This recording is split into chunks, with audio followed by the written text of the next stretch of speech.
പ്രഭാത ചിന്തയ്ക്കായി തിരുവചനത്തിൽ നിന്നും ഒരു വേദഭാഗം നമുക്ക് വായിക്കാം. ലൂക്കോസിൻ്റെ സുവിശേഷം 2-ാം അധ്യായം 15-16 വാക്യം. ദൂതന്മാർ അവരെ വിട്ട് സ്വർഗത്തിൽ പോയ ശേഷം ഇടയന്മാർ അവർ ഒത്തുചേർന്ന് പറഞ്ഞത്, നാം ബേത്ലഹേം വരെ ചെന്ന് കർത്താവ് നമ്മോട് അറിയിച്ച ഈ സംഭവം കാണണം എന്ന് തമ്മിൽ പറഞ്ഞു. അവർ ബന്ധപ്പെട്ട് ചെന്ന് മറിയയെയും യോസേഫിനെയും പശുത്തൊട്ടിയിൽ കിടക്കുന്ന ശിശുവിനെയും കണ്ടു. കർത്താവിൻ്റെ പുണ്യനാമം മഹത്വപ്പെടുമാറാകട്ടെ. നമുക്കെല്ലാവർക്കും അറിയാവുന്ന ഒരു സംഭവമാണ്.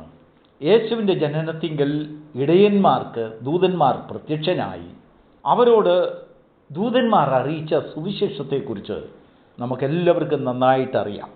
നോക്കുക, അതേ അധ്യായത്തിൻ്റെ 8-ാം വാക്യത്തിൽ, അന്ന് ആ പ്രദേശത്ത് ഇടയന്മാർ രാത്രിയിൽ ആട്ടിൻകൂട്ടത്തെ കാവൽ കാത്ത് വെളിയിൽ പാർത്തിരുന്നു. അപ്പോൾ കർത്താവിൻ്റെ ഒരു ദൂതൻ അവരുടെ അരികെ നിന്നു.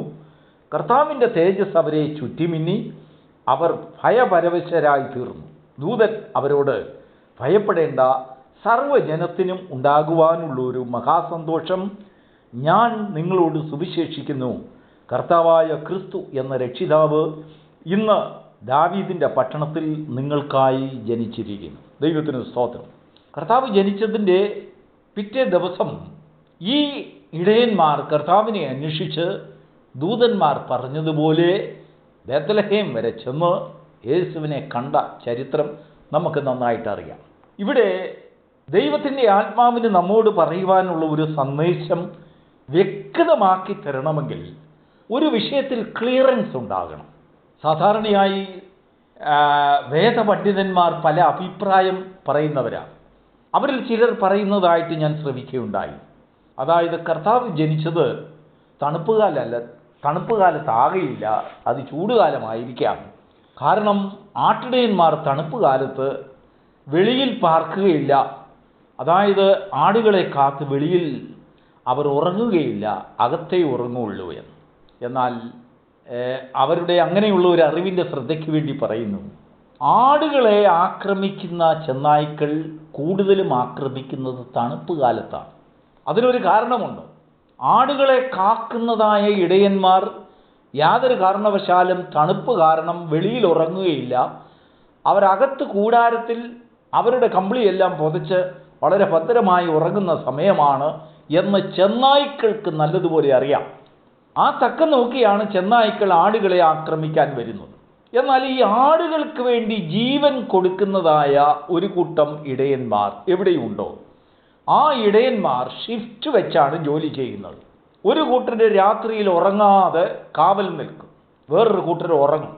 അങ്ങനെ മാറി മാറി ഉറങ്ങുകയും ഉണർന്നിരുന്നും കൊണ്ടാണ് തണുപ്പ് കാലത്ത് അവരുടെ ആടുകളെ രക്ഷിക്കുന്നത്.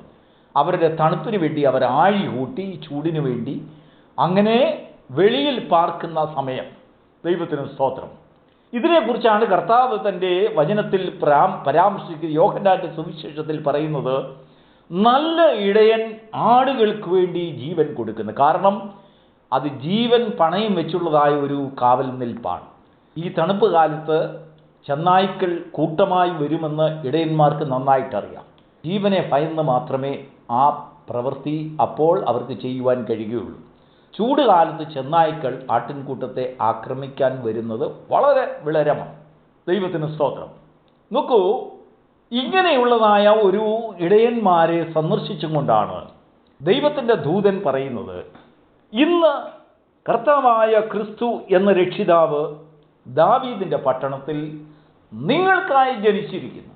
എന്നാൽ ഈ ജനിച്ചിരിക്കുന്ന കർത്താവിനെ സംബന്ധിച്ചിടത്തോളം അതിൻ്റെ മുൻപുള്ളതായ വാക്യത്തിൽ പറയുന്നത്, സർവ്വജനത്തിനും ഉണ്ടാകുവാനുള്ള ഒരു രക്ഷ, മഹാസന്തോഷം, സകല ഭൂലോകത്തിനും ഉള്ളതായ ഒരു രക്ഷയുടെ സകല മനുഷ്യർക്കും വേണ്ടി ജനിച്ച ക്രിസ്തുവിനെ കുറിച്ച് ദൂതന്മാർ ഇടയന്മാരോട് പറയുന്നത്, ഇന്ന് നിങ്ങൾക്ക് വേണ്ടി ജനിച്ചിരിക്കുന്നു. ആ ദൂതന്മാർ പോയതിനു ശേഷം അവർ തമ്മിൽ പറഞ്ഞ വാക്യമാണ് ഇന്ന് നമ്മുടെ കുറിവാക്യമായി നാം വായിച്ചത്.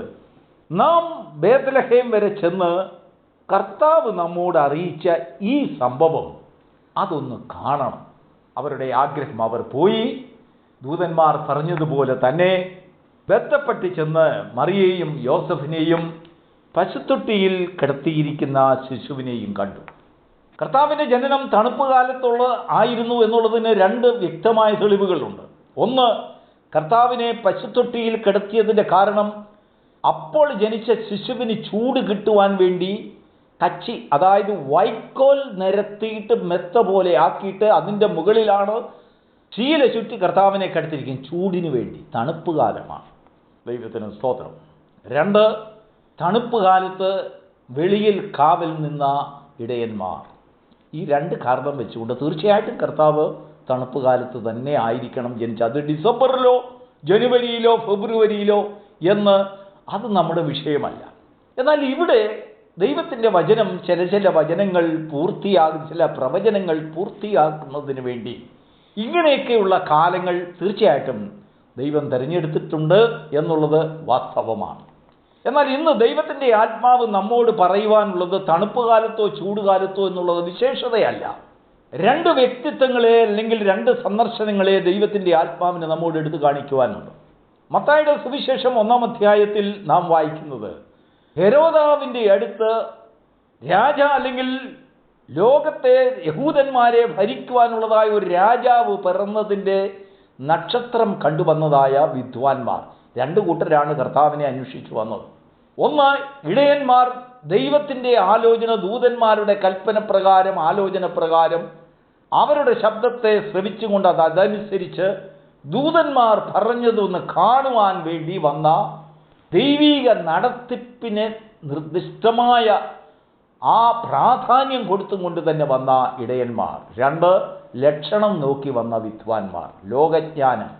സാധാരണയായി മിസ്രൈമിലും ബാബിലോണിലും യഹൂദ്യ നാടുകളിലും അറബി നാടുകളിലുമൊക്കെ കിഴക്ക് നിന്നുള്ള വിദ്വാൻമാർ, അവർ ഒരുപാട് വിദ്വാൻമാരുണ്ട്, ലക്ഷണവിദ്യക്കാരാണ്. അവർ നക്ഷത്രങ്ങളെ വിവേചിക്കുന്നു. നമുക്ക് മിസ്രൈമിൻ്റെ ചരിത്രം വെച്ച് നോക്കിയാൽ മോശയുടെ കാലം മുതൽ അവിടെ വിദ്വാൻമാരുണ്ടായിരുന്നു. അവർ ബുദ്ധിജ്ഞാനമുള്ളവരാണ്. ആ ജ്ഞാനത്തിൽ നോക്കിയപ്പോൾ ഒരു നക്ഷത്രം അവർ കണ്ടു, ഒരു രാജാവിൻ്റെ നക്ഷത്രം. അവർ അന്വേഷിച്ച് കൊട്ടാരത്തിലെത്തി. എന്നാൽ കൊട്ടാരത്തിൽ വന്നത് നിമിത്തം രാജാവ് യേശുവിൻ്റെ ജനനത്തെക്കുറിച്ചുള്ളതായ സകല ലക്ഷണങ്ങളും സമയങ്ങളും വിദ്വാൻമാരിൽ നിന്ന് ചോർത്തി. അങ്ങനെ ചോർത്തിയത് കാരണം വാസ്തവമായി വിദ്വാൻമാർ യേശുവിനെ കണ്ടു. അവൻ്റെ മുൻപിൽ അനേക വളരെ വിലയേറിയ വസ്തുക്കളൊക്കെ കാഴ്ചവെച്ചു. കാര്യമൊക്കെ ശരിയാണ്, നമസ്കരിച്ചു പോയി. എങ്കിലും അവരുടെ സന്ദർശനം അനേക നിർദോഷികളായിട്ടുള്ള ഭവനങ്ങളിൽ കണ്ണുനീരിനെ കൊണ്ടുവന്നു. തിരിച്ചവർ കൊട്ടാരം വഴിയായി വരുവാൻ ഇടയാകാഞ്ഞത് കാരണം ഹെരോദാ രാജാവ് തന്നെ കളിയാക്കി എന്നുള്ള ഒരു വിഷമം കൊണ്ട് രാമയിലും ബേത്ലഹേമിൻ്റെ ചുറ്റളവിലുമുള്ളതായ അതിരുകളിലുള്ള 2 വയസ്സിൽ താഴെയുള്ള എല്ലാ ആൺകുഞ്ഞുങ്ങളെയും കൊല ചെയ്യിച്ചു. നോക്കൂ, അവരുടെ സന്ദർശനം ബുദ്ധിയിൽ ആശ്രയിച്ച് കർത്താവിനെ കാണുവാൻ വന്ന സന്ദർശനം ആ ദേശത്ത് കണ്ണുനീരിനെ സമ്മാനിച്ചു. അതും ഒരു പ്രവചനത്തിന് നിവർത്തി. ബുദ്ധികേന്ദ്രങ്ങൾ നക്ഷത്രങ്ങളുടെ വിദ്യയിൽ യേശുവിനെ കണ്ട സന്ദർശനം, യേശുവിനെ തേടി വന്ന വരവ് അവിടെ ആ ദേശത്ത് കണ്ണുനീര് സമ്മാനിച്ചു. എങ്കിൽ ഇവിടെ ഇതാ ദൂതന്മാർ പ്രത്യക്ഷരായി ദൈവത്തിൻ്റെ നടത്തിപ്പിൻ പ്രകാരം വന്ന ആ ആട്ടിടയന്മാരുടെ സന്ദർശനം. അവരെക്കുറിച്ച് പറയുന്നത്, മറിയ ഇടയന്മാർ പറഞ്ഞതെല്ലാം കേട്ടിട്ട് അതൊക്കെയും ഹൃദയത്തിൽ സംഗ്രഹിച്ചു ധ്യാനിച്ചു കൊണ്ടിരുന്നു. അവളിൽ ഒരു മെഡിറ്റേഷൻ, ധ്യാനത്തിനുളവാകുന്ന കാരണമായി തീർന്നു ഇടയന്മാരുടെ സന്ദർശനമെങ്കിൽ വിദ്വാൻമാരുടെ സന്ദർശനം അനേക മാതാപിതാക്കളുടെ കണ്ണുനീരിന് വഴിവെച്ചു. ഇന്ന് ദൈവത്തിൻ്റെ ആത്മാവ് നമ്മോട് ചോദിക്കുവാനുള്ളത്, നിങ്ങൾ ക്രിസ്തുവിനെ അന്വേഷിക്കുന്നതും കാണുവാൻ ആഗ്രഹിക്കുന്നതും ബുദ്ധിയുടെ പ്രമാണത്തിലോ ആത്മാവിൻ്റെ പ്രമാണത്തിലോ? അത് ബുദ്ധിയുടെ പ്രമാണത്തിലാണെങ്കിൽ ആ പ്രമാണം അനേകർക്ക് കണ്ണുനീരും പുത്രനഷ്ടവും ഉണ്ടാകും. അനേക തേജസ്സിൻ്റെ പുത്രന്മാരെ സ്വർഗത്തിലേക്ക് അവരെ നയിക്കുവാനുള്ളതായ ആ വഴിക്ക് തടസ്സമായിട്ടുള്ള ആലോചനകൾ നിങ്ങൾ കൊടുക്കും. ഇല്ല, നിങ്ങൾ ആത്മാവിൻ്റെ നടത്തിപ്പിന് കീഴിലാണെങ്കിൽ അത് അനേകരുടെ ധ്യാനത്തിനും ഹൃദയത്തിലെ ദൈവത്തിൻ്റെ നടത്തിപ്പിനെക്കുറിച്ചും ദൈവത്തിൻ്റെ ഉദ്ദേശങ്ങളെക്കുറിച്ചുമുള്ളതായ ഒരു തീർച്ചയായിട്ടും അവരുടെ ഹൃദയത്തിൽ സംഗ്രഹിക്കുന്ന ഒരു സംരംഭമായി ആ സംഗതി മാറ്റപ്പെടുന്നു. ഇതാണ് ദൈവത്തിൻ്റെ ആത്മാവിന് ഇന്ന് നമ്മോട് കാണിക്കുവാനുള്ളത്. ക്രിസ്തുമസ് നിന്റെ ജീവിതത്തിൽ സമ്മാനിച്ചതെന്ത്? ആത്മാവിൻ്റെ നടത്തിപ്പോ ബുദ്ധിയുടെ പ്രമാണമോ? അതിനനുസരിച്ചാണ് ആ ക്രിസ്തു നിന്നിൽ വളരുന്നത്. നീ കണ്ട ക്രിസ്തു നിന്നിൽ വളരുന്നത് ബുദ്ധിയുടെ പ്രമാണത്തിലാണെങ്കിൽ അത് അനേകരുടെ സങ്കടങ്ങൾക്കും കണ്ണുനീരിനും വഴിവെക്കുന്നു. ഇല്ല, ആത്മാവിൻ്റെ പ്രമാണത്തിലും നടത്തിപ്പിലും ഊന്നിക്കൊണ്ട് നിനക്ക് വേണ്ടി ജനിച്ചിരിക്കുന്നു എന്നുള്ളതായ ഒരു സന്ദേശം നീ ഉൾക്കൊള്ളുന്നുവെങ്കിൽ അത് അനേകരുടെ രക്ഷയ്ക്കും വീണ്ടെടുപ്പിനും കാരണമായി തീരുന്നു. ഒരു മഹാസന്തോഷം നിന്റെ സന്ദർശനം ഉളവാക്കുന്നു. മറ്റേടത്തോ അവർ കണ്ടു, നമസ്കരിച്ചു, പോയി. പ്രവചനങ്ങളെക്കുറിച്ചോ കർത്താവിനെക്കുറിച്ചുള്ളതായ ഒരു വിലയേറിയതായ പ്രവാചകന്മാർ മുൻ ദൈവത്തിൻ്റെ അല്ലെങ്കിൽ പ്രവചന പുസ്തകങ്ങളിൽ എഴുതിയിരുന്നതായ ആ കാര്യങ്ങളെക്കുറിച്ചൊന്നും ആ വിദ്വാൻമാർക്ക് യാതൊരു വിവരവുമില്ല. അവർ നക്ഷത്രത്തെ മാത്രം നോക്കിപ്പോകുന്നവരാണ്.